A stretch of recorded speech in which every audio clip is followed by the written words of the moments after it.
साथियों, आप देख रहे हैं बुद्धम शरणम गोइंग यूट्यूब चैनल। मैं आपका अपना साथी आपके अपने चैनल पर आप सभी का हार्दिक अभिनंदन करता हूं।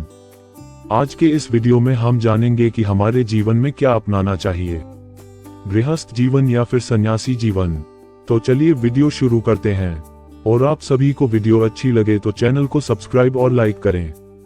साथियों, सन्यासी जीवन एवं गृहस्थ जीवन दोनों के अपने अपने गुण दोष है।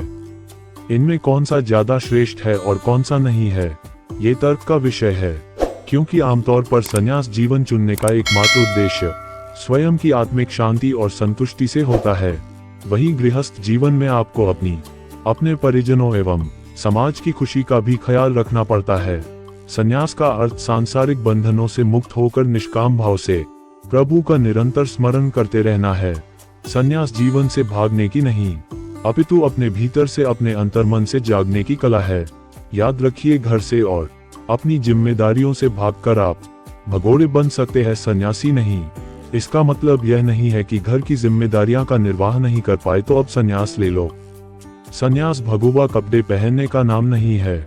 सन्यास तो मन से होता है, कर्मों, विषय विकारों, संस्कारों, इच्छाओं व वासनाओं से होता है। कपड़े बदल लेने से मन शांत नहीं होता। यदि आप घर में रहते हुए संतुष्ट नहीं है तो घर छोड़कर कभी संतुष्ट नहीं हो सकते। कपड़ों से भले सन्यासी बन जाओ, लेकिन अंदर शांति नहीं आएगी।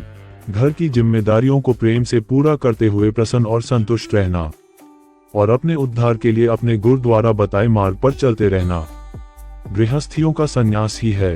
अपने को जानने से हम भीतर से जागने लगते हैं, फिर वो गृहस्थ हो या सन्यास।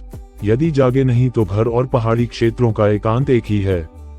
इसलिए कभी भी अपनी जिम्मेदारियों से पीछा न छुड़ाओ, बल्कि उनका सामना करो। क्योंकि जीवन में कमजोर लोग भागते हैं और कमजोर आदमी कभी सन्यासी नहीं बन सकता। सन्यास के लिए हिम्मत और भीतर की सरलता, शुद्धता और प्रेम चाहिए। ध्यान रखना, दूर के ढोल हमेशा सुहावने लगते हैं, क्योंकि फिर आप न गृहस्थ के रहेंगे न सन्यास के।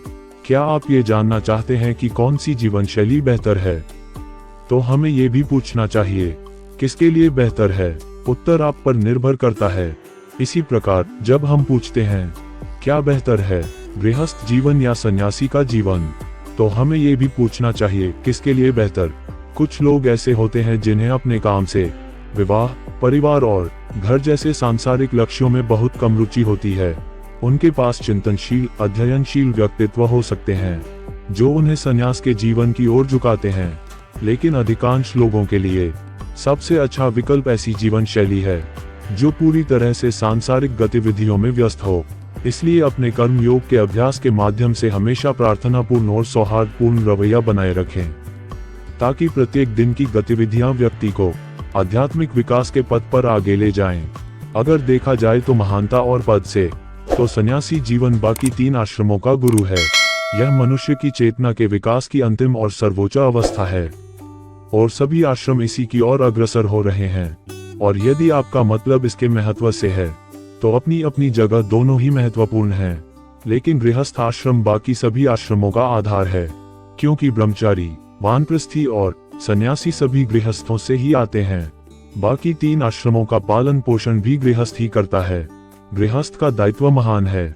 गृहस्थ का कर्तव्य है कि वह बाकी तीन आश्रमों की आवश्यकताओं की पूर्ति करे। यदि आप कहना चाहते हैं कि सन्यासी श्रेष्ठ है या गृहस्थ श्रेष्ठ हैं, तो यह आपकी मानसिक अवस्था पर निर्भर है।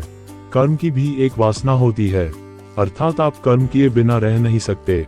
इसे राजस कहते हैं और जब ये शांत हो जाता है तो सन्यास घटित होता है। इस अवस्था में कर्म की वासना शांत हो जाती है। वैसे तो हर आश्रम पवित्र है और अपने आप में श्रेष्ठ है। जिस आश्रम में आपका मन भगवान की भक्ति में लग जाए वो ही श्रेष्ठ है। गृहस्थ जीवन अन्य आश्रमों का पालन करता है, तो क्या गृहस्थ बड़ा होता है जिसमें कि आपको अपनी जिम्मेदारियों का पता लगता है? आपके जीवन में दिन प्रतिदिन कोई न कोई रूप में परेशानी, उतार चढ़ाव, सुख दुख आती है, जिससे निपटने के लिए आप तैयार रहते हैं। घर परिवार को सुख समृद्धि गृहस्थ जीवन जीने वाला ही दे सकता है। गृहस्थ आश्रम भगवान की भक्ति को प्राप्त करने के लिए बना है। परंतु सन्यासी होना भी आसान नहीं है, लेकिन विचारों को एवं अपने दोषों को मुक्त करने के लिए गृहस्थ जीवन संबंधित जिम्मेदारी से भागना भी तो सन्यास नहीं है। वो भागने वाले भगोड़े कहलाएंगे। और भगोड़े कभी सन्यासी नहीं हो सकते हैं। सन्यास भागने की नहीं, खुद को भीतर से जानने की कला है। दोनों जीवन शैली समान रूप से आध्यात्मिक विकास के लिए हैं। सन्यासी पूरी तरह से साधना के जीवन के लिए प्रतिबद्ध होने के लिए स्वतंत्र हैं, क्योंकि उनकी कोई अन्य जिम्मेदारियां नहीं हैं। दूसरी ओर गृहस्थों पर कई जिम्मेदारियां होती हैं, इसलिए उन्हें कर्म योग का सहारा लेना चाहिए ताकि वे गतिविधियां आपके आध्यात्मिक विकास में योगदान कर सकें, यदि इन्हें प्रार्थनापूर्ण भाव से किया जाए। इस प्रकार कर्म योग का अभ्यास सभी सांसारिक गतिविधियों को साधना में बदल सकता है, ताकि गृहस्थ सन्यासी की तरह ही पूर्णकालिक आध्यात्मिक जीवन जी सके। यहाँ असली मुद्दा किसी के दृष्टिकोण का है, न कि उसकी जीवन शैली का। एक गृहस्थ प्रत्येक दिन कर्म योग का अभ्यास कर सकता है, आध्यात्मिक विकास के लिए पूरी तरह से समर्पित जीवन जी सकता है। दूसरी ओर एक सन्यासी जिसने किसी तरह आध्यात्मिक विकास पर अपना ध्यान खो दिया है, वह आलसी हो सकता है और अपनी साधना में अधिक प्रयास करने में विफल हो सकता है। जीवन शैली चाहे जो भी हो, उस व्यक्ति का दृष्टिकोण सबसे महत्वपूर्ण है जो पूरी तरह से सांसारिक गतिविधियों में व्यस्त हो। कर्म योग के अभ्यास के माध्यम से हमेशा जीवन जीने का रवैया बनाए रखें, ताकि प्रत्येक दिन की गतिविधियां व्यक्ति को आध्यात्मिक विकास के पथ पर आगे ले जाएं। गृहस्थ जीवन को चलाने के लिए समय, धन, तन और मन लगाना पड़ता है। सबसे पहले गृहस्थ व्यक्ति हमेशा अपनी गृहस्थी का संचालन करता है। गृहस्थ जीवन में एक क्षण में किया हुआ पुण्य अश्वमेध यज्ञ के समान होता है। गृहस्थ बनना चाहते हो तो ऐसे गृहस्थ बनो कि तुम्हारे कहने पर घर वाले रात को दिन और दिन को रात मानने को तैयार हों, अन्यथा रोज के झगड़ों का कोई फायदा नहीं। अगर साधु बनना चाहते हो तो इतना धैर्य हृदय में जरूर होना चाहिए कि खुशी खुशी कोई भी मुसीबत बर्दाश्त कर सको, क्योंकि धैर्य के बगैर शांति नहीं मिलती और क्षमा शांति का मूल है। रास्ता कोई भी हो, जीवन में परम लक्ष्य प्राप्त करने के लिए हमारा अपने रास्ते पर भरोसा होना चाहिए। रास्ता वही भटकते हैं जिन्हें स्वयं पर भरोसा नहीं होता। परम लक्ष्य के लिए लगातार अपने आप पर भरोसा करके धैर्य पूर्वक उसकी ओर बढ़ते रहना है।